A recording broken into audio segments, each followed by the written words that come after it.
Welcome to the Immortal Podcast, episode 17. We're back talking more about Diablo Immortal. Nemo and I have been playing. He's been grinding like a madman. I've been playing more lately like a casual player. We're going to be talking to you about both of those things today, as well as taking all of your questions, because that's what we do here on the Immortal Podcast. We answer the questions that you guys want to know, and when we have Diablo Immortal in our hands, as we do right now in the closed alpha, we come at you guys every single week. Nemo, what's up, brother? How you doing?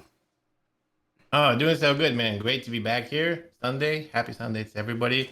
Have a lot to talk about with Immortal. We've been grinding. We've gotten to pretty good levels as far as the shadows. We got the Heliquary boss number 2. We've got a lot of stuff to discuss and talk. So I'm pretty excited. Let's get going. Yeah, I'm excited about it as well. Let's first talk about how much time have you been playing Diablo Immortal lately? I know last night I was trying to hit you up. You weren't answering me, man, because, well, I think you were just sitting there playing Diablo Immortal all night long. So what has your grind been like inside of Diablo Immortal lately? Well, I've turned it up a little bit actually the last few days, but generally the one thing that I definitely do, no matter what, is I have to make sure that I do my bounties, I have to make sure I do my contracts, and then I gotta get in there and do a bunch of other things to, well, like do my honor, grind up to make sure I clean up all of my inventory, like so it takes me, I'd say, probably at least an hour a day. So at minimum, I'm playing an hour. But then on top of that, you're doing the shadow stuff, right? So we have a dark house now. So a bunch of things that we're doing within that. Like I'm playing Raid the Vault. We're doing a bunch of activities within the shadows. We also got the second Heliquary boss. So I've been grinding and trying to get up my gear levels high enough because she's been just smacking me as soon as I get to her. So I'd say probably 2 hours a day at minimum, and that's on the low end. Yeah, and for me, it's been a little bit different because I've been running into like crazy amounts of things that I've been doing with the family. As you guys know, I pulled in another full-time job, so I know that you have a full-time job though too, Nemo, but I've been having a difficult time playing more than an hour a day. So actually, yesterday, Nemo challenged me to make a video on how much time does it actually take to do all of the things to gain your optimal daily rewards. And I have this video recorded. I'll tell you this, it took me a while. So we're going to talk about that a little bit later here today outside of the video that I have coming up in a few days. But, we're going to talk about, was Diablo Immortal made for casual players, or is it something that's more made for like people that have hours and hours to play every single day? And well, Nemo and I are both playing. I'm playing currently as more of the casual player, and he's playing more of that hardcore player. First question coming into the chat right now, Nemo, we have from Justin Lee, and he's asking, when is Diablo Immortal going to release? So we kind of talk about this every show. Let's go through our predictions. They haven't really changed very much, but we could talk about it anyway. I know it's probably the most asked question about Diablo Immortal. Your predictions on release date? Well, okay, so it's gonna be this year as a guarantee. We already know why, right? They promised it and they doubled down on it. So if it's gonna be this year, there's 6 months left. We're at the end of May, so we have 6 months. Take the first month out and the last month out guaranteed, in my opinion. I do not think that the Diablo Immortal is coming in June because, well, we're still doing testing now. They're still doing a bunch of stuff. They wanted to do like the Necro and the End and all that good stuff, right? So if I were to educate my guess, I would say not June and not the last month either. So that's down to 4 months. I also don't think it's going to be July because that's too close to where we're at because we're still doing testing in alpha. This is down to 3 months. And if I were to guess, I will put down. Do you want just a date or a month? We're going by month only right now. Let's just go by the month. As much as you want to narrow it down, I guess. End of September. End of September, Nemo says. Yeah, I think it's going to be a little bit later than that, just because I know that we have the other round coming of, I don't know what's it going to be. Beta? Closed beta? Open beta? Who knows what they're going to call it, or if it's going to be opened or closed or whatnot. But I think that we have probably... That has to come. I'm gonna say that there's gonna at least be 6 weeks of downtime after this closed alpha. So if the closed alpha ends mid-June, that's gonna put us to the end of July, beginning of August, Then we'll get a closed beta, we'll call it. That's going to be out for a month. I'm going to say around October, end of October, like Halloween, early November time. That's my prediction on when I think we're actually going to get to see this game. That's my thought, though. I mean, again, these are just predictions. Like Nemo said, we do know that they are going to be out, and it's going to be out this year. And I think it's going to be out earlier this year for more people to play. We have someone in the chat right now. It's virtually identical, saying he's getting tired of watching other people play, and I can understand that. Like Nemo and I are here. We're putting videos out every single day, and it's got to be good in some ways to see what the game has to offer, but at the same time it's got to be a little frustrating that you guys are watching so much and you just want to play yourself. Now obviously Blizzard has done their giveaways. They've been giving a lot more people access to the closed alpha, but of course it's not everyone hasn't gotten that, so we understand that. But at the same time, when you actually see this, so all the friends that we have that got themselves some access to Diablo Immortal, I mean, they've all said the same thing. They got so much more than they were ever expecting to get out of the game. The game is the best game on mobile. Most people are like big fans of what Blizzard's doing, and to do that, they need to really put in the time. Like they're not just throwing together something quick. Nemo, they're putting together something that's like incredibly better than other Diablo games even out in the past.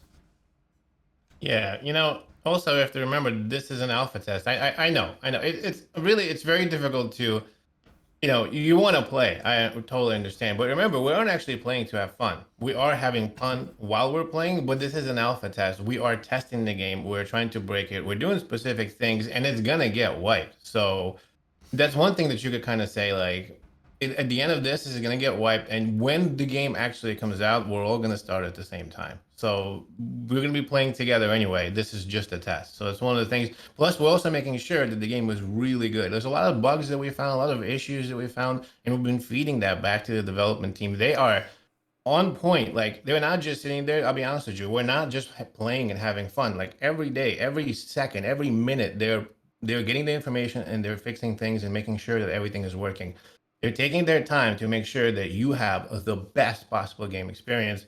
And I can't fault them for that. I can't fault them for doing the work. And I can see on this end, we can see that they're really working to make sure that you guys get the best game. And so I'm pretty excited for that. Just a little bit longer. I don't want to say soon, but think about it. Only like what? It can possibly be 6 months. That's it. Really 4, I'd say, in my opinion. Yeah. I like saying soon. I think it's kind of fun just continuously saying soon over and over. And we have Farhan asking, what's our opinion about an open beta?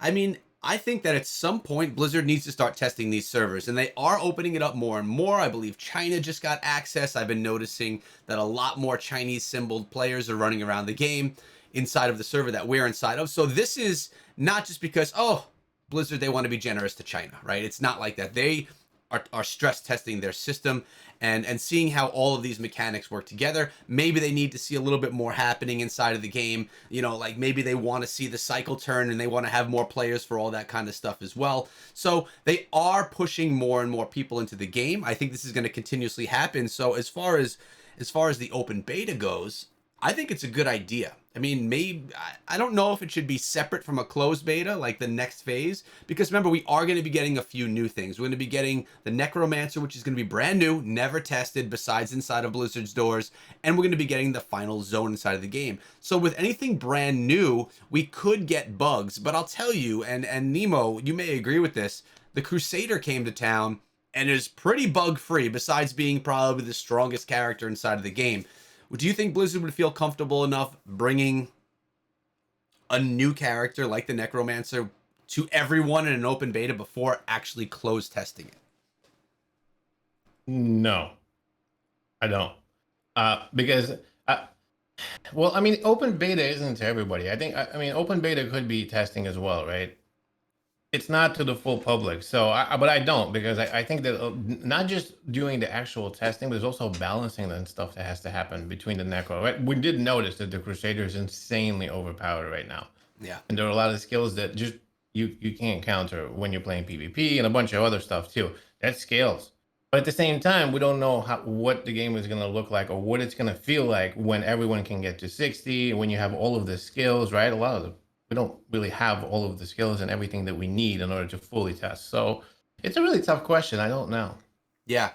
It is a tough question. I think that it's probably going to come as closed, and maybe they open it up after that. I mean, Australia, they've gotten the people into China. I don't know how much they opened it up to China. I'm not sure if you know, Nemo, but it has been opened up to China at some extent. Um, I mean, they before they go live, they can't go from a closed beta to global because they haven't tested the strength of everything yet. So I do believe that there's going to be something in between where they test out the servers and how much the servers can handle before they go into and just start testing out, just say, okay, we're ready to go live. So we're probably going to have some kind of a closed beta, maybe then opening up slowly. And who knows if it's going to go from that to being gone again, or if it's going to go from that to actually being open to the world. Because remember, they do need to also test out the in-game systems for the shop, for spending money. None of that stuff we've been able to test out as of yet. So those are other mechanics that we have to work on. And we have Red October saying Japan and South Korea. Have they been included as well, Nemo? Yeah, I believe so. I believe they're opening up the markets. I've seen a lot of the players just in our server. Did you Mm-hmm. see? There's a lot more players from the Asian region. I have. The last few days actually, just kind of cool. A lot of them speak English too, which is nice. I'm able to chat with them. Yeah, and that is nice. I mean, and again, when the game does come out in full, we're most likely not going to be playing with those players because the servers are going to be around the globe rather than the two servers that are here right now. We have the Void saying, as big as the game. What did he say before that? He said, when the game comes out, how often do you believe Blizzard will release major updates? As big as the game is, could it be yearly? That's a great question, actually. I know that they plan on regularly updating the game, and I think, Nemo, that it's going to be a heck of a lot more often than yearly. Yearly updates for games are what are done for dying games, in my opinion. Especially nowadays, especially in the free to play market, there need to be regular updates, whether that be new character. Now, they can't bring new characters, new character classes to the game every quarter, right? That would be 4 new characters a quarter. That's not going to happen. I would be happy. This is my ideal update schedule here. Let's go with a yearly new class. Every year you get yourself a new class, and this is rough, but it'll be really cool. Every year you get yourself a new zone or two. It's just like campaign, different stuff that you could do, more places to go campaign wise. And then, like quarterly different dungeons, different rifts, and maybe even experimenting in different PvP events that could be coming up quarterly. Nemo, what would you like to see, and what do you think could actually happen as far as updates go? Well, I like your idea of the new classes every year, but with the new, of course, with the new classes comes a new zone, like you said, and a new dungeon, most likely, right? Mm-hmm. So, and maybe a new progress in the story, because it seems like with every piece, right, we get a little bit more. So that could be pretty cool. Some things that I would like to see. Now, here's one thing: we don't know for 100% for sure, but we do know, and they did state. I believe this was a BlizzCon when Wyatt was talking. He said that they're gonna try to release a new Heliquary boss every month. So that's gonna be really cool. You'll be able to get the Heliquary boss every month that you have to grind for, and that's why you'd want to continue maybe being an adventurer and etc. There's that. There's world events that they're talked about. There's also a bunch of stuff within the actual events, like within the zones themselves. Like if you're hanging out at the Library of Zoltan Kulle, you got the tome page mechanic, right? The lost pages. If you find the pages, you can unlock like portals to places, and they'll give you like enchanted dust. Because at the end of the day, one of the grinds that you'll always have to do once you get to the end game is you gotta upgrade your gear. So they're gonna increase the gear levels, right? Right now it's 20, it's gonna go up. You gotta upgrade your gems, regular and other ones. So they're gonna increase those levels as well. I would like to see a new Paragon tree. Possibly, I mean, I'm not sure if it's once a year or however, but we definitely want to see more Paragon trees in the rotation. I think that would be another. I think that they're planning on doing that, to be honest with you, anyway. So, um, that would be really cool. That's where like the grind continues, right? If you really think about it. So, new class, new zone, new boss, new dungeon, new Paragon tree, more events, new Heliquary boss, more gear. I mean, what else is there? There's Yeah, a I lot mean, of news. you talked about some of the end game stuff. Like, I would be happy to see a new Paragon tree yearly. I don't think that would be something that we would need as like a quarterly update. Um, I feel, I mean, think about how long it's taking for them to develop this game. And when you break down what the game actually is, it takes time to do these types of things. And you don't want it to take too much time where you're just sitting and they're not ever putting anything out.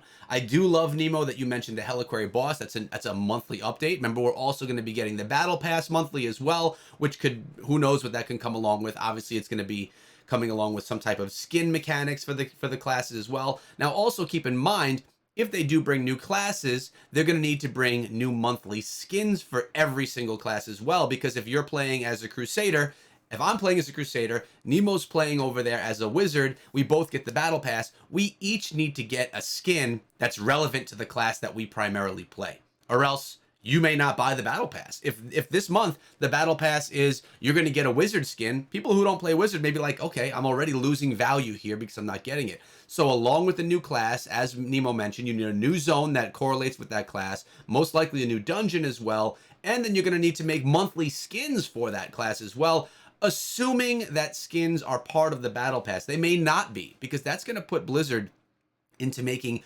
12 months of skins for every single class, which could be overwhelming. And at the end of the day, they don't want to put themselves in a position. So I heard rumor, and maybe it's just that I thought that skins were going to be on the Battle Pass, but maybe, Nemo, maybe they're just going to be things that are purchasable inside of the game through either money that you would actually buy them with or in-game currencies that you could accumulate. Not sure how that's going to work yet, but yeah, that's a lot of skins when you think about it. 6 classes, 12 skins a year for each of those classes. You literally have to hire a person or two just to make character skins. Yeah. And on top of that, remember, they also talked about the events and stuff like that, right? The world events, zone events, temporary events that are going to be, there's going to be a lot of stuff involved. Like the sense that I got, and then don't quote us because of course we're just speaking from our own point of view here, but the sense that I got is that they're going to be all over that, all over the whole idea of making sure that we get fresh content to continually keep us kind of going.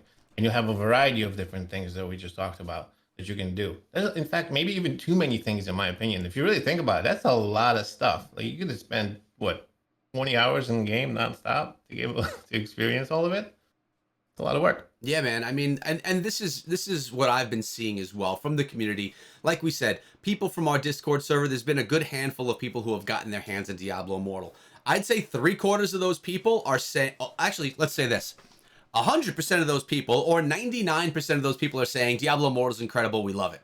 But 3/4 of the people are saying this is the best. I'm going to spend this time. I'm going to grind through this game. But we have 1/4 of the people that are saying, maybe a little bit less, this is too much. There's too much inside of the game. And we kind of touched on this, I think, last week, Nemo, but I think we should again really quickly. And that is, it depends on what you want to get out of the game. That's why I recorded this video that I did last night. It hasn't yet come out, but you will be able to check it out. It was Nemo's idea, just so you guys know. I got to give credit where it's due. Check him out on the Scrappy Academy channel if you want to see the ideas that he puts into play. But, just because there's rewards and benefits to be had for grinding daily doesn't mean you need to do all of them. Optimally, you will want to, because those are the things that are going to, give you the most reward. They're going to be the best for you. And at the end of the day, you're going to be able to upgrade yourself faster if you are a casual player just doing those things. But if you have 20 minutes a day, first of all, you won't be able to get all those things done. Second of all, you don't have to. It's all your mindset. And if you decide that you're going to spend this much time a day playing the game, then you can do what you can do and enjoy it to your level. So really, it's kind of a mental game, right, Nemo? Like, you don't have to do all the daily events. You just kind of feel bad when you don't, because you know what you're missing out on and you know what you're not getting because you didn't actually do them. Yeah, once you run the efficient routes, once you get yourself the maximum daily. I mean, to be honest with you, it scales, right? You can just play a little bit and say, okay, what's the maximum that I can get for my 5, 10, 20 minutes? Or you can try to say, what's the maximum that I can get for 12 hours of straight gameplay? And there will be an answer for both. Like, it's pretty crazy. Mm-hmm. But at the end of the day, the specific rewards that we're talking about, that Echo's talking about here, are the things that you get daily. They give you a pretty big boost, like the bounties. They give you the scoria, right? You need the scoria because you got to upgrade your Heliquary. And if you don't do the bounties, you're not going to get the scoria and you're not going to be able to upgrade. That's just being one day behind. And that's my mindset, because I'm trying to, get up there, right? So I'm 1 day behind everybody, but just by missing 1 day. So I'm not going to do that. To me, that's really important. That means I'm doing 12 bounties per day. That's like half hour right there. You got to kind of scale yourself, or you might not care about that and say, you know what, I'm just going to do my 2 bounties because that's an immortal daily, and I just want to make sure that I contribute to the immortals, and I'm good with the rest. I don't care. Or you could just come in and be like, you know what, I'm just gonna do my rift because I get a rare crest and I want to get a gem, and that's it. Or you can say I have 5 minutes. I'm gonna run around, try to find some mobs, and get an orange to see if I get a legendary. That's where it all scales. But at the end of the day, if you want to be most efficient, you're gonna need to spend. If you want to get at least all of the rewards for the day to feel good about it, to be like a semi-competitive player, it's at least 1 hour, in my opinion. Yeah, I would agree with that. And I mean, you could also play as a shadow and just do your daily shadow contract as well, which a lot of times you could actually complete a bounty or two along the way while you're doing your shadow contract. That's been my experience. Like you're in the same spot, it's right there. You can kind of knock it off at the same time. So these are things that you learn and you become more, on top of as you're playing the game. You realize that, as Nemo said, the fastest path, the best way to get that experience. But when you think about it, casual players, Nemo, they may not care as much about getting that extra XP and that power boost. Like, yes, as an end game player like yourself, you want to get all the power you can get. You want to be optimal. But a casual player, they may not care. They may just want to pick up the random gear that they find along the way, enjoy the campaign, and then run Elder Rifts. And I mean, that could be how they want to play this game. And the whole element of grinding for gear could possibly not be important to them. It could be more like, let's find gear and get excited when we find something cool and not actually actively search out these things. So, it's hard for you and I to put ourselves in those shoes because we're doing more of that. But really, there could be a ton of people like my son. I take my son to school, and while we're waiting in the line for him to get out, we have about 15 minutes. And when Diablo Immortal is on my phone, he's playing his wizard class. Nemo, you would be proud. And I said, okay, Carter, let's go to the blacksmith. Let's upgrade some gear. Let's put some gems. And he's like, no, he doesn't care. Now he's 8 years old, 8.5, which could be a big number of people that play the game are young kids. He could care less about the gems that are inside of his gear. All he wants to do is either go through the campaign or run Elder Rifts. That's all he really cares about. So, that's we have to remember that there are people like that inside of the game as well. And yeah, it's not all just those big grinders like us. I mean, that's a really good point. That's one thing about Immortal. That's one of the really good things about Immortal. It really offers you whatever flavor you want. And the greatest part about it is the community being in a server. You can coexist with all of these people. You might see the Immortal or the top player that completed a challenge rift, like 90 or something like that. Because like when you complete a challenge rift, like the highest one, it actually announces it to world chat. Like, oh, the highest challenge rift was completed by this player. Like, and this was the rift. And it was like, oh wow, congrats. Like you live in a community of players that could be super cash, like you said, just playing or whatever, or it could be super hardcore with their capes and their best gear and their statues and their ranks and so on and so forth. So it really depends. And what's the fun part is coexisting in a big community together. I can't wait for the servers to be full. Somebody in here actually asked that question, so I'll transition right to that. Yeah. They said, will the servers be crowded? Because right now the numbers are small. So we don't think the servers are going to be crowded because there'll be a phasing aspect of it, the way that they're going to work the system out. But they're talking about having, I heard 20 to 50,000 people per server even. Is that what you heard, Echo? Yeah, I heard the same thing as well. Did you just bring up the question about server crowding and stuff like that? Is that the one that you just pulled in? Yeah, they're Yeah. talking about will it be super crowded when we have 20 or 50,000 people, Yeah. on one server. That I did hear that was the same, that was the number, but we also heard Blizzard say something about how they are not there. They have a system that's going to decrowd everything. So you're not going to have thousands of people in West March together. It is going to be broken up and you're not going to all be together. Now, it's cool to run around and see other people. And it's like, oh, there's Nemo. He's hanging out the charm guy. He freaking hangs out at the charm dealer for days. I feel like that's where he parks his account when he signs off or something. I always see him there. But yeah, it's cool to see people, but at the same time, you don't want to see so many people that you can't experience the game the right way, or that it's just overcrowded. They do seem to have a system in place. I don't know the details of that system, but I don't think we're going to run into overcrowding, especially now that we've had more people introduced, a bunch of Asia. And actually, it was said to me in the chat from Red October. Thank you, Red October. It actually wasn't China. It was Japan and some other place, that Japan and South Korea, that got access. So I correct myself. It was not China. By the way, while I'm here, I want to give a little shout out to some of our people over here on Twitch. We have Red October, we have Scarecrow, we have Madness in the house, Lime is here, a bunch of Christians here as well, a bunch of our OGs are coming through. And actually, George Jam, I'm sorry, makes a good point, saying some games take a little bit more education. Things like WoW. I'm paraphrasing his comment right now. They take more education. They take more time to understand. But when you really do love the game, you'll suddenly find yourself finding a little bit more time to play these games. You know, if you're enjoying it, you're gonna want to play more. And this was something that some people were actually saying, Nemo. Some people that you and I both know, that the quarter of the people that I was mentioning that didn't have the time. The problem was they were taking away time from their jobs and their families that they didn't want to take that time away from. And it was kind of like an addictive thing. They had a very hard time not diving into the game and having it encompass their life. And honestly, they'll probably get in trouble with their wives. That's probably what was going on, Nemo. And they realized, I need to stop before I get divorced. And that's the type of game that Diablo Immortal is. You could totally sink on into it and waste your life away inside of Diablo Immortal. And for people that know WoW, I mean, that's next level. But yeah, it's like the same kind of thing. So I want to just take a step back for a second. Yeah. What's wrong with the charm salesman? He's a cool guy.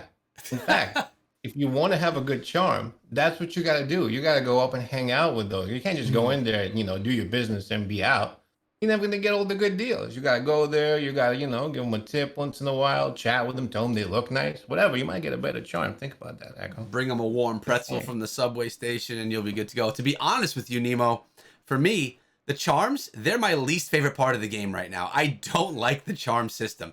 It's just too excessive for me, in my opinion. I know that you like it. You seem like you've gotten it worked out. I have not gotten it worked out. I have not gotten a charm with even 2 skills for my proper class. And I've re-rolled them and done all. Actually, look at that. We're there right now. Gonna see what this charm guy has to say to me. But I didn't bring him that warm pretzel. And I'm not going to get the benefits here, Nemo. Well, maybe you should spend a little more time. Next time you're running by, stop, say hi. You might get a better charm next time. Yeah. Yeah, maybe you're right. Maybe you're right. We have a lot more questions coming through. Actually, the chat's pretty active today, so thank you guys. Remember, this show is driven by you guys, and while you're all here, I want to remind you that Nemo and I both put out daily Diablo Immortal videos. Nemo has them over on his channel, which is the Scrappy Academy YouTube channel, and I have them right here, or if you're watching on Twitch, on the Echo Gaming Diablo channel. So make sure you guys come through. We got you hooked up with the latest and greatest. I mean, listen, we're doing daily videos, man. I mean, this is the spot for people to come. This is the one that matters. All right. I saw something come through from Doc before. Was there a question that we missed from Doc? I had a bunch of questions. He's firing up. Let's get to some of them. Sure. So he's talking about the Elder Rifts and the Challenge Rifts, and he asked if we think it's gonna be. He doesn't think it's gonna be a big part of the game, and he's wondering if we agree. Well, it really kind of depends. So the Challenge Rifts are a big part of the game. They're a big part of the game because they offer you rewards, right? So every time when you play, and it's kind of changed. It changed big time in my opinion, from the technical alpha to right here the closed alpha. Before, we were in a challenge rift and we were playing against other people, and that's was the way to get the rewards. But nowadays, when you're playing the challenge rifts, you're also playing against yourself. So you get daily rewards if you beat the challenge rift from the previous day. So you get rewards for beating the challenge rift itself. So like basically, when you beat challenge rift 1, you get your one-time reward. When you beat 2, you get your one-time reward, and you keep going up and up and up. So the first time you beat a specific challenge rift, you get a reward. And then every other time you beat the daily challenge rift. So if you did challenge rift 5 today and tomorrow you do challenge rift 6, you're going to get more rewards for that.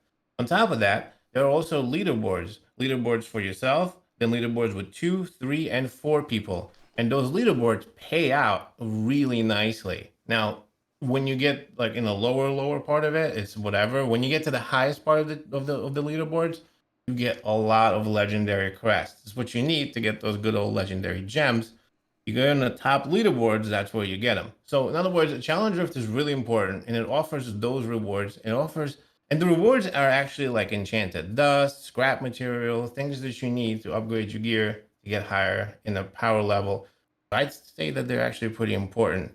And the Elder Rifts are really important because, well, they offer legendary gems. If you got the crest, you got to put that bad boy in there to get a legendary gem. So they're important in that sense. So I'd say both are pretty important. What do you think, Echo? Yeah, I agree. And I want to talk about what I spoke of in this video that I recorded last night. I want to let everyone know what the list of things to do every day are. But I want to say something really quick here. So I was in the car with my son. He was playing an Elder Rift. No, yes, an Elder Rift, and he had 3 legendary crests in. His school comes. They're here to pick him up. He couldn't finish it. So I try to finish it up before I have to drive away. I wasn't able to. So I kind of like pull over on the side of the road, and I didn't get it done in time, or something happened where it wasn't completed in time. Nemo, I did not get any legendary gems, and I used 3 legendary crests, but what did drop was a legendary leg piece, which was pretty crazy. That is the first time that's ever happened.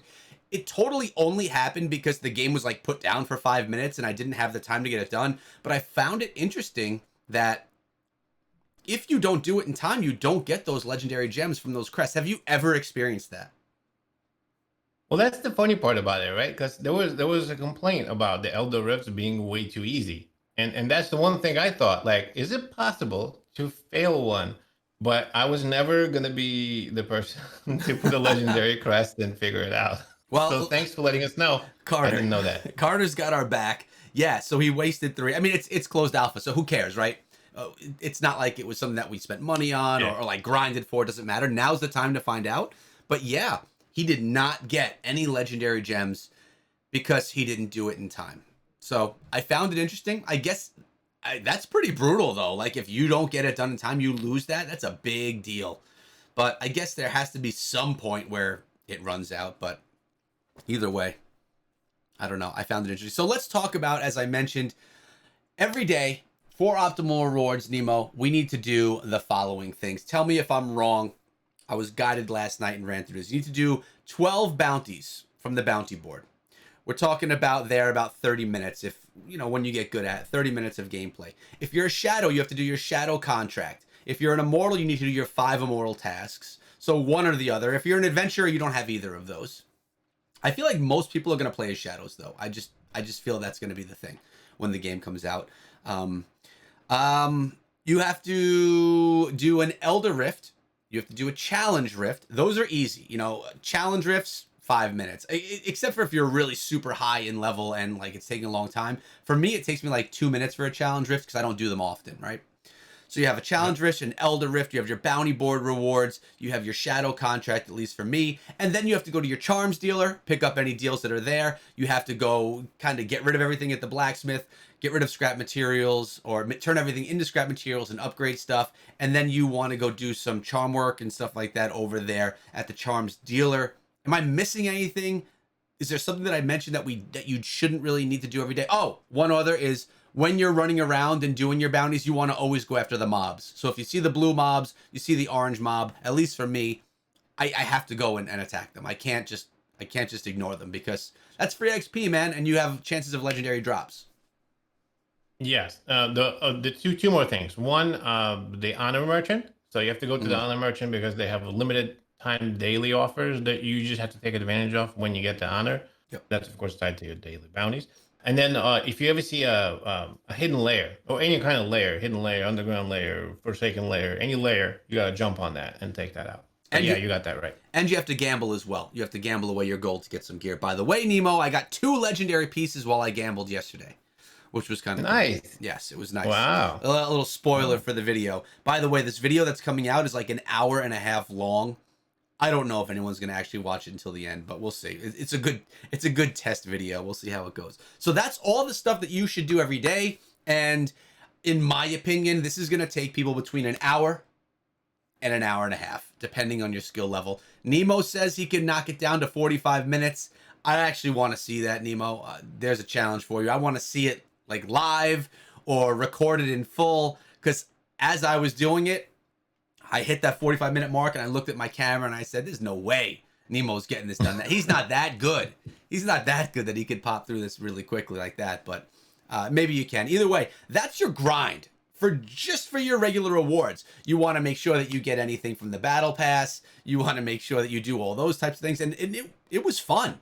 And I was trying to go through everything quickly. Like I was skipping the cutscenes, sorry, Nine. And I just was going through everything as quick as I could. And it's fun.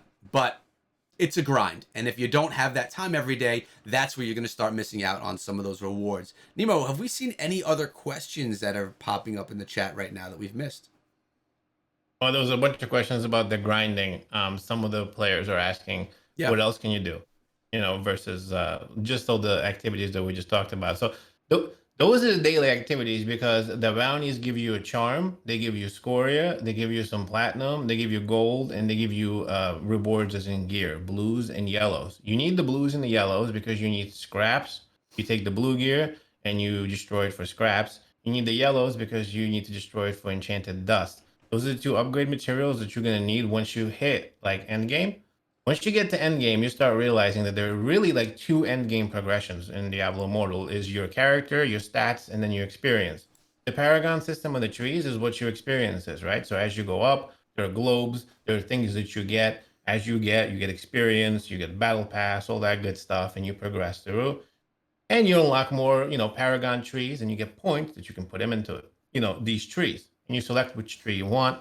That's kind of the high end game. On the other side, you have gear slots, right? So these gear slots require upgrade material in order to go up higher and higher in the slot. Every 5 levels, you get an extra attribute that gets added to your gear slot. Long story short, at level 20, at the highest gear slot, you get the maximum amount of stats that you can get. And that's when you take those little skill stones and you can re-roll them, reforge stones. You can re-roll them into like specific ones and change your build to the way you want. Long story short, to upgrade your gear, you need enchanted dust, and then you need scrap material. That's where you're going to end up being in a funnel, because once you get to high enough level, you realize that you don't have enough enchanted dust or you don't have enough scrap material. At first, like once you get to level like 8 gear, 9 gear, you realize, okay, I need enchanted dust. And you're going to be going through, running around doing these things. And you notice that when you do like a carriage event, or you do the ancient nightmare, or you do any kind of other things like the lost pages in the Zoltan Kuhl's library, you get certain things. When you kill a boss, you get a bunch of things, you get some gear, and you get enchanted dust. This enchanted dust is what you're going to need to upgrade your gear. Then once you get to like level 13, 14 and higher, you're going to need scrap material. This scrap material is, you can get that from like doing your bounties, you can get that from doing your shadow contracts, your immortal dailies, or you can get that by breaking down the gear that you find. Long story short, at the end of the day, that's what you're going to be grinding: enchanted dust and the material to upgrade your gear. And in order to do that, you're going to need to do world events, you're going to need to do things like that, and then take that gear. You might need to gamble at the, like what Echo did right here. He gambled at the antiques dealer because he grabbed the gear. He got some legendaries, awesome. But the other gear that he got, that's not just going to get thrown away. He's going to go destroy that and use the enchanted dust and the scraps to upgrade, get higher and higher, get his gear higher, get his levels higher, and progress and be the ultimate shadow or immortal that he wants to be. As I'm listening to this, Nemo, and I'm thinking about players who actually haven't played the game, it sounds confusing as hell, man. It sounds like there is a lot going on. So for me, I understand everything you're saying, right? I've done it, I've experienced it, but for people that haven't played it, there's a lot to unpack here. And honestly, guys, before you do any of this, you have a good 10 hours of gameplay just of campaign stuff and getting some gear, and that's good in my opinion, because you'll make your way to West March in a few hours, but you really are still going to be grinding campaign before you do all this stuff, because you want to get through the campaign, you want to get through all of the zones, and that's going to take you getting to like level, what is it, 55 before you can get to the frozen tundra and come visit me at my home in the Cavern of Echoes. It takes a while to get there. So don't worry about, oh, we don't understand everything they're saying. Obviously, when you get the game, you'll kind of have an idea. You'll say, "Oh, I remember Nemo and Echo were talking about this." And you could either come back and watch these things again, or they'll just kind of be in your head a little bit.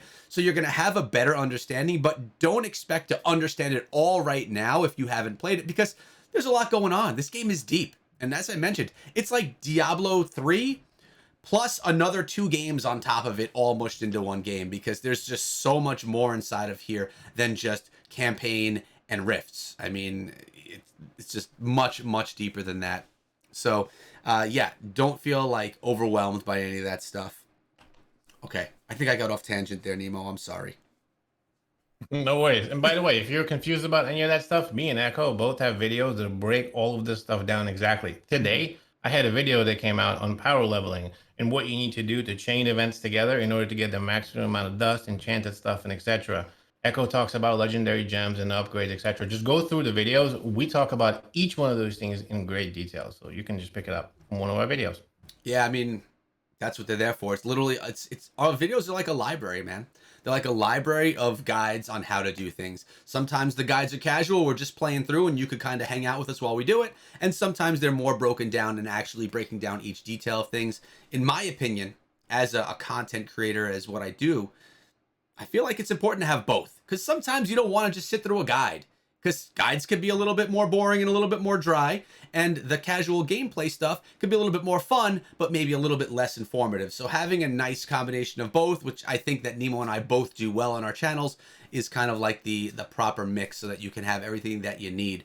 Um, we're seeing, I didn't see the question now, but while I answer this one, Nemo, if you could look and maybe scroll for another few questions. We have about 20 minutes left in the show. Now is a great time for you to get your questions in. We could rapid fire through them or whatnot. People are talking about devices and all this device talk, right? This is the same question that comes along with where is the game? We've been registered for 3 years now, right? If you don't see it in your app store, it's not available right now. But again, this is all the alpha stuff. It is going to be opened up more, but maybe not as much as I thought as we would see initially when Diablo Immortal came, right? I thought that it would be available to a ton of phones, but I do see a big difference when I play on my iPad, 4 years old, versus my iPhone, a year and a half old. When you get, 100 kill streaks and you have all these enemies on top of you, things will lag down a bit on my iPad, although I do have it at max settings. Or on my iPhone on max settings, it seems to run a bit smoother. Running an iPhone 11, running a iPad 4 or whatever it is. Now, I do plan on getting a new iPad, basically because Nemo's getting a new one and I can't lag behind him. I got to stay on point with him or else he makes fun of me. That's why I have to spend so much money on gear here on the channel. But I but I do feel that you're going to want to play on a higher end device. And what I mean by a higher end device is something that's not like uh, you don't want to go get the newest $200 smartphone. It's probably not going to play well on something that's that low end of a device. And you're also going to probably not want to run it on a high end phone that was high end 5 or 6 years ago. I think it's going to be too far. I think honestly, a device that was like my iPad, a great iPad 4 years ago, I think that's going to be kind of the cutoff. Like I'm already seeing how things get a little choppy, and I would want to upgrade to the next thing. Now you could use those devices and really lower the stats, really lower the graphic quality and all that stuff. Like what you're watching right now is me playing on my iPad 4 or whatever it was. So it's not bad by any means, but when Nemo gets his new iPad, it's going to make this look bad compared to that. Plus, you could run the high FPS stuff on that new one, right, Nemo? Oh yeah, the new iPad. I think that was actually a question from Void right there. The new iPad, with the M1 chip, is going to be an absolute beast. Yeah. But yeah, you can run the high FPS mode with all the graphic settings on. I'm running a 7th gen regular iPad, just like yours. I think yours is fifth, right? Yeah, maybe Echo? mine is fifth. It's probably not fourth. It's probably fifth or something like. It's 4 years old, I whatever it may think be. Yeah, I think you're five and I'm seven. So we're on those generation of iPads, and they are. We see a little bit of lagging and issues and etc. Hmm. I mean, it'll still play and it plays fine. You watch the gameplay, but when you play it on high FPS with like all of this, yeah, it does look a lot better. The new iPad is going to be an absolute beast, and it definitely is going to be able to run it. Even the regular iPad Pro that's out right now, I believe who plays on that? There's a couple of streamers that play on it, and it runs it no problem at the best settings. So Hmm. yeah. We should both do a video, Nemo, when you get that new iPad. We should each run the same Rift and with a brand new character or something like very similar and do side by side videos so people can watch it on this iPad versus my iPad, which is 4 years old. That would be a really cool video to break down, specs and things like that. Let's do You, that. you know, the interesting part is we're both, and speaking about because Nemo makes you buy things that you don't need, you have two graphics cards and you're going to have two iPads. So you'll be able to actually plug them in at the same time, put them next to each other and, do it live. Wow. See, I have too much tech over here, guys. I mean, there is a such thing as too much tech, by the way, in my opinion. All right. What other We have questions did you find? a question. Hmm. So, some questions where a lot of people are asking, well, what happens? It seems like you guys are hitting max power too fast. They're saying that streamers are kind of climbing, getting up to max levels, hitting all these things. And do we think that it's a little bit too fast? So, one thing that you should consider is the fact that things are adjusted right now. We're not at max level. We haven't gotten the full game yet. And they want to make sure that we're able to test it. So, there's some of the progression honestly has been speed up a little bit. There's certain things that they're doing in the game to kind of help us progress a little bit faster, so we can get to the end game, so we can test things that they need to test. Now they don't, or maybe they haven't thought about, or maybe they did, about the fact that us, we're the crazy gamers, will get to do things like play 14 hours straight, or have specific routes that will run every hour called the power hour, to get the most or whatever. But at the end of the day, they were focusing this alpha on like the media, right? On people that are going to play the game a little and test it. They're not going to be able to get to the end game like as fast as we are. Some of the people on the server still haven't gotten to 55. I mean, it's just media doesn't play as much, so we're just crazy. You watching people that are absolute addicts rush and push and blast all the way to the top. That's not how most of the other players are taking this. So because of that, no, I actually don't think it's too slow. I also think it's going to be a little bit slower even once the game fully comes out. Once we get to 60 and all of that good stuff, it's Yeah. going to slow down even more. So I wouldn't worry about it. I actually like how it is right now. Plus, we're going to be able to go to 60, and 55 to 60 is going to take a while. It's going to take us probably, I don't know, another 5, 6, 10 hours. I don't really know how much the grind is going to be at that point, but it definitely gets progressively harder as you go higher and higher up. So I'm confident and happy with it now because there's so much to do once you reach max level. Like, it's not like, okay, you beat the campaign, you went through all the stages, you maxed out your character, the game is over. The game just begins at that point. And I mean, Nemo's experiencing that now. He's putting all this time in. He's been max level for weeks. And he's now spending probably more time playing with the shadow stuff, with the immortal stuff, with the Heliquary stuff, with all the, there's so much to do once you finish the campaign. Most people will say that's when Diablo Immortal starts at level 55. And I would have to agree with that. So yeah, if it takes you 20, 30 hours to get through the campaign, I'm good with that. I mean, Call of Duty games back in the day would take you 10 hours to beat the campaign, and then it would all be about multiplayer forever, which we should probably touch on because I am passionate about multiplayer. This is actually like my stance on Diablo Immortal. But we did have a question come through from Abonia, who hasn't seen many of our videos, Nemo, doesn't know much about Diablo Immortal, and he says, welcome, a question because I'm not here from the start. Will Diablo Immortal be one of the auto clickers, follow, auto battler type games? Now, you may see on the screen at some points of the gameplay, auto navigate. This is a feature that I love, by the way, where you can navigate to places that you've been previously. You cannot auto navigate if you've never been there before, but you can auto navigate to places that you've been previously. And all that does is it makes you move from this place to that place. You do not battle along the way. You just run past enemies. There is no auto battle whatsoever inside of the game. You will not take a swing auto. You have to do it all manually, which I love. And part of the reason, Nemo, why I love auto navigate is because while I'm auto navigating, I can go through my menus. I can see what rewards I can collect. I can see if there's a piece of armor that I picked up that was really good. I can kind of go through all of the systems, look at the map, and figure out that kind of stuff while the auto navigating feature is happening. How do you feel about it? I mean, we totally don't want autoplay. That would break Diablo Immortal. It would make it well, it would just like downgrade it in my opinion. Do you like the auto navigate? I think you do. I saw your head shaking over there before. I absolutely love auto navigate, and I hate all the auto clicker stuff like to the core. I hate it, and I'm telling you, this isn't even close to being like it. In fact, this is the opposite.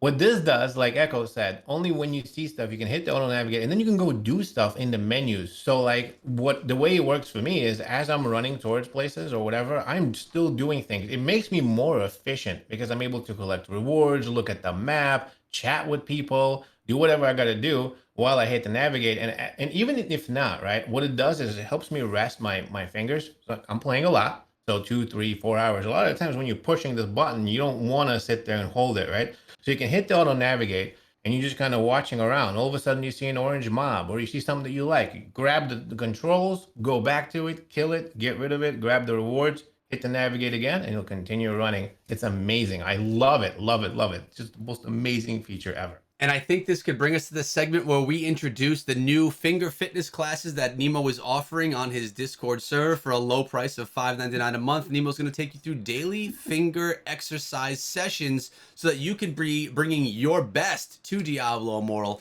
when the game does release. We have a few months for you to condition your thumbs. And of course, but you know, I got him right here. You know, Nemo, next time you come over, because Nemo and I are actually like neighbors. He lives like a half hour away. I got to give you a pack of these. These things are the claw socks. Can you even see them? It's these claw Yeah. socks are great for games like Diablo Immortal. Now I play Clash of Clans. I don't use it for that. That's a tap game. But when you're actually like dragging your thumbs, man, these things are incredible because you don't get the sweatiness to it. They're nice and smooth. I got to give you a pack because I got a couple of them. You could also use code ECHO over there, and you can go get yourself some claw socks over at you know what is Mobile Gaming Corps, mobilegamingcorps.com. That's where you're going to go get them. So I Oh don't know. wow. This so they prevent this the sliding, right? Yeah, They give you better grip. you want a Oh, demonstration, man? Let me show you this thing. Now, I do want a demonstration, actually, please. I think I have a pair that are opened already that like are out of their. I played Immortal for like 900 hours straight. I should have got these earlier. What is wrong with You me? should have, and you should have used code Echo, man. I don't know. I, but I'm telling you, this is like I. Wow. No, like Epic I'm not even fail. joking. Like I get sponsor opportunities, and yeah, I'm sponsored by these guys, but they're pretty awesome. These socks, so they're goofy looking, right? They're a little silly, but now if you guys are mobile gamers, you know that Doctor Disrespect just took on iFerg in PUBG. What was it? Call of Duty Mobile. Yeah. Doc was actually wearing these, and he's the anti-mobile gamer. But here, you throw them on your thumbs, and they look a little goofy, but the slide on the phone after that is just so smooth. And notice you could still do things on your phone. You could do whatever you want there, and it has that nice touch. So yeah, this feels like a really big sponsored segment, but it's really not. I mean, I guess it is, but not intended. These I things are need really it. cool. I need that. They're smooth. It's like $13 for a pack of, I don't know, 6 are in a pack. Yep, 6 per pack, and it just makes it more comfortable, man. You don't need a ton of them. They last for a long time. Now I'm gonna put them in my little drawer here, and I'm gonna use them next time I play. Yeah, totally off track again. Wow. I'm sorry. And we have about 9 minutes left in the show. There's a bunch of questions on coming on through, so let's get to a few more of those, Nemo. I'm gonna kind of scroll through. Did you see any? Yeah, there was a question about the Paragon tree that people asked. They said, is it really hard choosing a Paragon skill? And is like, can you take it back? So no, you can't take your. So what happens is once you get to max level, a Paragon is like a progression system that you do in Immortal and Diablo in general. You can continually progress your stats. So like you get points every time. Like when you go up a level on the bottom when Echo is playing, you'll see he's got like a progression bar. When you finish the progression bar, you go up a level. When you get to 60, you can't go up any more levels, right? But your progression bar continues going because you can go up Paragon levels infinitely. And these levels give you points every time you go up. Every point you can put into a tree. There's a bunch of trees with specific skills. And those points they're there forever. So once you put it in, you're done. But the good part about the Paragon trees and the way the system works is there are a lot of different points. There are circles and then there's squares. The circles are actually permanent stats that stay on your character, even though if you don't have the tree selected. That's kind of one of the things that's kind of cool. So it's not that hard. once you get up a certain level, you open up a tree, you take a look at kind of figure what you like, and then you progressively put points in it. The great part about it is the points that you do put into it, even if you use a different tree, if they're circles, you carry them with with your character. And at the end of the game, the progression is going to be probably points from different trees put together, and then you'll be choosing which Paragon tree you want to select depending on the activity that you're doing in Immortal. Yeah, and another thing that we should probably mention, because I know people are thinking it if they're asking those questions. If you pick up gear, if you're playing as, because remember, you can make multiple classes, right? You could right now make up to 5. If you're playing as a barbarian and you get a charm, or a charm that's for another class, or if you get a gem that probably doesn't play well for the barbarian, but it would be great for the wizard, can you use it on your other classes? The answer is no. Anything that you get on your account is for that specific character, that specific hero. You can't transfer it to your other accounts, even if they're all on the same main account. What you find is what you get to use there. So basically, with those gems that you're getting that are, oh, by the way, I have another question on gems I want to touch on. If you get a gem that's not going to be relevant for that character that you're playing, you're most likely going to use that gem to upgrade other gems inside of the game. And Nemo, we had a question about gems. And I've recently learned, I put a video out on tier listing gems. Then I realized, oh my God, there's also 5-star gems, which I didn't know of. So I put out another video. In my opinion, no matter what the skills are on the gems, 5-star gems are where it's at. You're going to want to be outfit with all 5-star gems. But not only do they have 5-star gems, they have all different variations of 5-star gems. So, by the way, Nemo, I picked up the gem yesterday that the Ashes one. The Phoenix of the Ashes? I picked it up. I did one rift in that video, and I picked up the Phoenix of the Ashes. I thought of you. I didn't even look to see, though, how many stars it is, because on these 5-star gems, guys, it could be 1 out of 5, 2 out of 5, 3 out of 5, 4 out of 5, or 5 out of 5. I've run a lot of Elder Rifts. I've only gotten myself 2 5-star gems. So now I sit and I say, like, one of them is the acid one, or is the poison one. I forget what it's called. Remember the name? Sleeping Bile.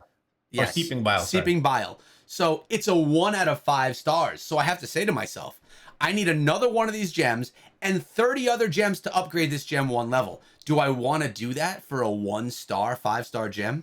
Or do I want to try and wait and get lucky and try and get a higher ones? Because you can't add stars to it as time goes on. There's a massive grind with gems, especially when you're grinding the gems that are 5 stars. 2-star gems, they're pretty easy. But when you look at the 2-star gems, and there's some that I love, but they just don't even, they're nothing compared to 5-star gems. Even if I love the skills that they offer, they just don't give you that power boost that a 5-star gem would. So someone asked earlier, I'm sorry I don't remember who it was, but they asked, will Diablo Immortal, will Blizzard implement new gems into the game? I'm sure they will, but man, I sit back and I'm like, I hope they don't bring too many more new ones, because it's going to take me forever to upgrade these 5-star ones. And if they do bring new ones, Nemo, do you think they should even mess around with like 2 and 3 stars? Or should they just bring 5-star gems at this point, being that endgame players are really only going to want gems that are 5 stars? This is a question that we could do a whole episode just on this. Yeah. It's tough. It's tough. No and yes. Like, I figured out that in this one, in closed alpha, once I figured that there are 5-star gems, I figured, okay, all of the gems that you don't need, like the mocking laughter, well, you are going to need them, because those will be the gems that you infuse into your highest level gems. So I thought, okay, and then I'm only going to use 5-star gems. Sweet. Now I actually have 7 5-star gems, or 8 of them by now. But I'm not fully outfitted with all 6, because in the main character you can have 6 gems. There's one gem that I hold that is not a 5-star gem. It's a 3-star gem. Actually, a 3-star rank 4 gem that I have. It's the power and command one. Because certain gems actually will give you certain things that you need. Like for a barbarian, the trick shot gem gives you more whirlwind. It gives you, like, you're able to spin for longer. If you upgrade it to, I believe, rank 4, you get 16% more spin on your barbarian. And that's a 3-star gem. Or the Power and Command gem, also a 3-star gem, but it cycles skills and gives you a damage boost to your skill and to your primary attack every certain amount of time. And when you rank it up, being a 3-star still gives you a good amount of decent boost to your base stats, because if you can get a 3-star and rank it all the way up, you can get like 70 or 80% boost. So it's still good. Like, so for me, I have 5 5-star gems and have one 3-star gem in. I think the meta is gonna be you're gonna need probably at least one, I would say. But yeah, the 5-star gems are completely insanely. They give you base boost stats, and they also give you the cool abilities that you get. And the upgrades on them are insane, right? If you can actually lucky enough to get yourself a, because the stars are random on the gems. You get the gem and you get a rank on it. The rank is what you can upgrade. The star count on the gem is random.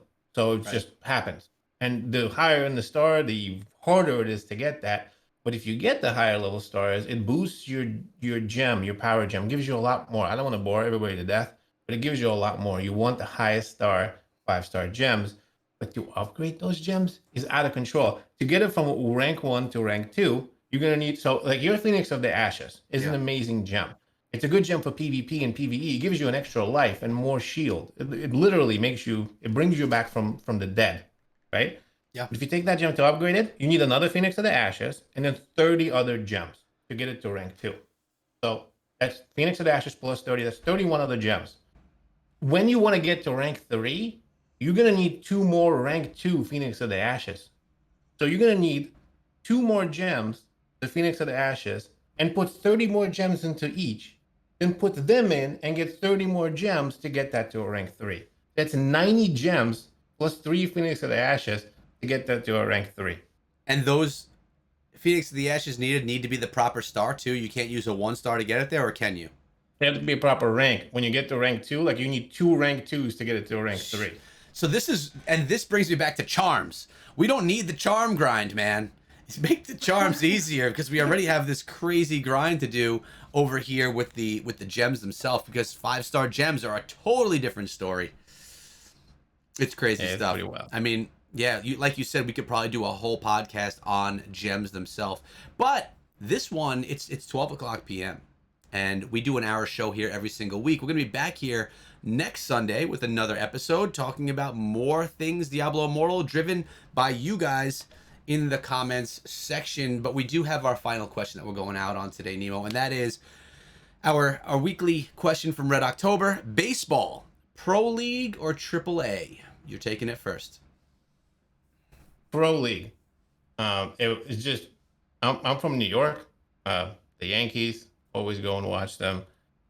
Uh, so I'll go with the Pro League. But to be honest with you, I'm not really a big baseball fan. I'm much more of a hockey fan. But I will go pros. So that's me. Okay, and for me, you're many people don't watch hockey. It's probably one of the least popular sports right now, of like the major sports. So congratulations to you sticking with it, Nemo. For me, I also like the Yankees. So if I'm watching on TV, I want to watch the Yankees. Like I want to watch a pro league. But going to games, I would pick AAA any day because the arenas, the stadiums are awesome. And I mean, I think of it as me going with my kids, right? It's just more of an intimate moment that you could have. It's just better. It's less crowded. It's easier to get to, and it's just a more fun experience, at least in my opinion. So I would say AAA to go, and I would say Pro to watch on TV. But on that note, Nemo, last things you want to say before we're out? I mean, I'm having a blast. Like every time, I almost feel like we should have an episode that's 2 hours long versus one. So I'm really excited for next week. We have so much more to talk about. I had a blast. Thanks so much for everybody for being here, and I can't wait to see you next week. Yeah, and guys, if you came in late, if you didn't see the whole episode, what I'm going to do is I've been recording this. I'm going to be uploading it as a video as the stream ends. So it'll be up on the channel about an hour or so for you guys to watch if you want to check it out from the beginning.